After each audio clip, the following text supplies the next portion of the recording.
So one of Donald Trump's campaign policies was to drain the swamp. Now, this was a figurative expression for, getting all the Washington insiders out of politics. It's no longer business as usual in America. He's going to represent the people. He's going to be all about that.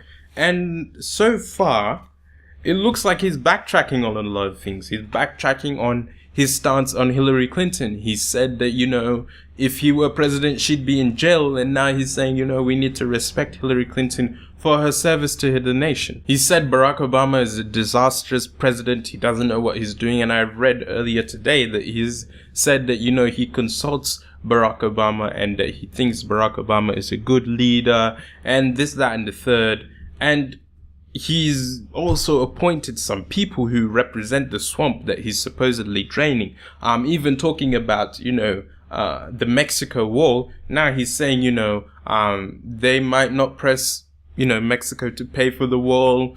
There might not really be a brick wall. It might be fence in some places. Look, I don't think he's going to build a brick wall. And I would be very surprised if he does. Even with the deportation, he said, now he's only going to deport criminals. He's backtracking. And what I don't like is that people who support him are too blind in their support to admit, yeah, he's backtracking. Okay. That is not to say I'm not happy that he's backtracking. I think building a wall would be ludicrous. I think banning all Muslims from going into America would be stupid, considering that you have a number of Muslims who have served for America. He's released his cabinet. You have his Secretary of Treasury being Steven Mnuchin. Secretary of Defense, you have James Mattis, who I think is a Marine or a retired Marine. I think that was who he's trying to get a waiver from the Senate, because apparently there's a rule that you can't hold that position if you retired within 7 years or something. Attorney General Jeff Sessions, Secretary of Commerce, you have Wilbur Ross, Secretary of Health and Human Services, you have Tom Price, Secretary of Housing and Urban Development, you have Ben Carson, which has received the most outrage. Homeland Secretary, you have John F. Kelly, and you have UN Ambassador Nikki Haley, and you have Secretary of Environment Scott Pruitt.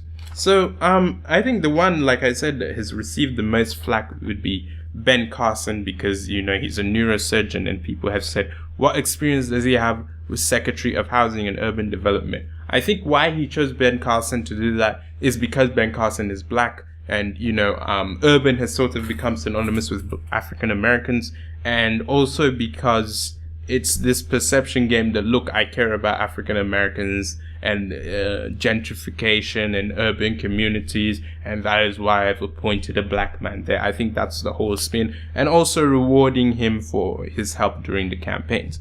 While I think that is also good to be outraged at, I think we also need to be outraged at a few of his picks.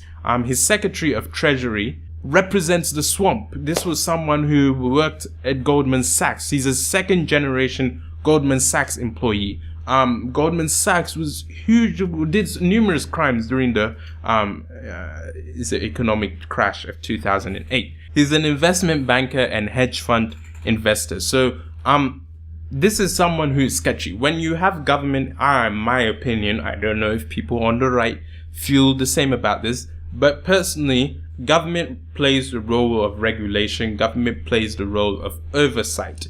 When you have someone from the private sector, especially when it comes to business, when you have someone who worked at a place like Goldman Sachs become the government, that is cause for concern, because now you are not regulating. You are going to lax the regulations because, you still have a few buddies that work at Goldman Sachs. You still have interests there. And as such, you would want to see that business prosper. So that represents, to me, a conflict of interest, which is why I'm not very happy with the Secretary of Treasury appointment. You also have his Secretary of Health and Human Services, Tom Price, who has said he would like to repeal Obamacare. Currently, it seems like Trump is, he's in this middle point where he's saying, we might repeal Obamacare, or we might just, we might not do anything to it. Also note that Trump has started, said he listens to Obama, he goes to Obama. He has said today that he actually receives feedback from Obama because he respects Obama's judgment.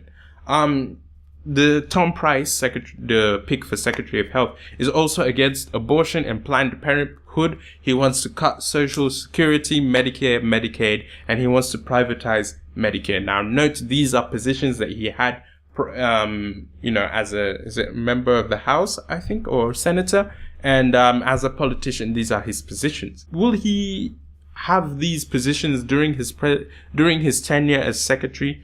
I don't know. Life, you can't really predict.